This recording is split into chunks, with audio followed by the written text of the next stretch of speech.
اور رحم والے کے سوا کوئی عبادت کے لائق نہیں۔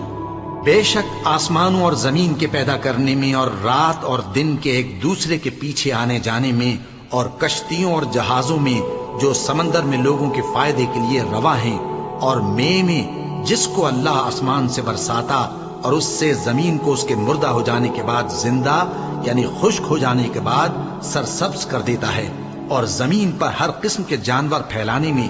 اور ہواؤں کے چلانے میں اور بادلوں میں جو آسمان اور زمین کے درمیان گھرے رہتے ہیں، عقل مندوں کے لیے اللہ کی قدرت کی نشانیاں ہیں۔ اور بعض لوگ ایسے ہیں جو غیر اللہ کو اللہ کا شریک بناتے اور ان سے اللہ کی سی محبت کرتے ہیں، لیکن جو ایمان والے ہیں وہ تو اللہ ہی کے سب سے زیادہ دوست دار ہیں۔ اور اے کاش ظالم لوگ جو بات عذاب کے وقت دیکھیں گے اب دیکھ لیتے کہ سب طرح کی طاقت اللہ ہی کو ہے، اور یہ کہ اللہ سخت عذاب کرنے والا ہے۔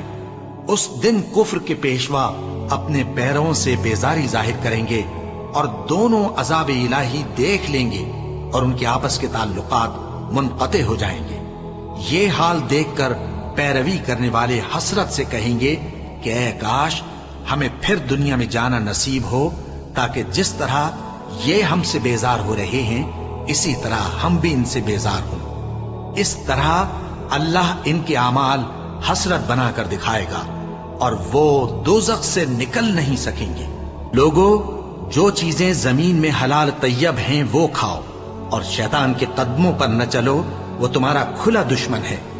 وہ تو تم کو برائی اور بے حیائی ہی کے کام کرنے کو کہتا ہے، اور یہ بھی کہ اللہ کی نسبت ایسی باتیں کہو جن کا تمہیں کچھ بھی علم نہیں۔ اور جب ان لوگوں سے کہا جاتا ہے کہ جو کتاب اللہ نے نازل فرمائی ہے اس کی پیروی کرو، تو کہتے ہیں نہیں، بلکہ ہم تو اسی چیز کی پیروی کریں گے جس پر ہم نے اپنے باپ دادا کو پایا۔ بھلا اگرچہ ان کے باپ دادا نہ کچھ سمجھتے ہوں اور نہ سیدھے رستے پر ہوں،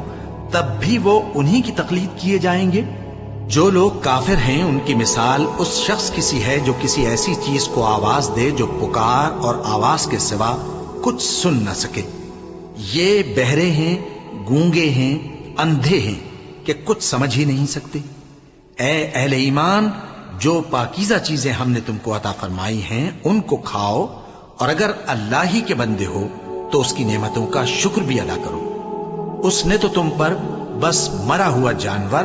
اور لہو اور سور کا گوشت اور جس چیز پر اللہ کے سوا کسی اور کا نام پکارا جائے حرام کر دیا ہے، ہاں